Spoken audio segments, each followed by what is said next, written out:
यो पद तपाईँ यो पदको पछि नलाग्ने आशिका तामाङ पदको पछि कहिले लागेकै छैन कि फेरि कताको पदको कुरा गर्नुहुन्छ अनुशासन आयोगको पनि त अनुशासन होला नि त कहाँ चाहिँ अनुशासन लाएर चाहिँ उ गर्ने मैले जनताको मुद्दा उठाउँदाखेरि भोलि चाहिँ जायज कुरालाई मैले चाहिँ त्यसको प्रश्न उठाउँदाखेरि होइन मैले जनतालाई साथ दिनँ भने त भोलि त जनताले मलाई त थुक्ने मात्रै होइन निकालेरै फालिदिन्छन् होइन त्यो कुरा त मैले जनताको साथमा हरदम आशिका तामाङ हिजो पनि थियो आज पनि थियो र भोलि सास यो फेरिरहेको सास नगइकन आशिका तामाङ सधैँभरि हरदम रहिरहन्छ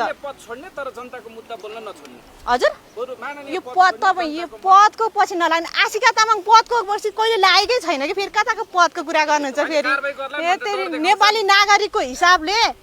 होइन सार्वजनिक एउटा नेपाली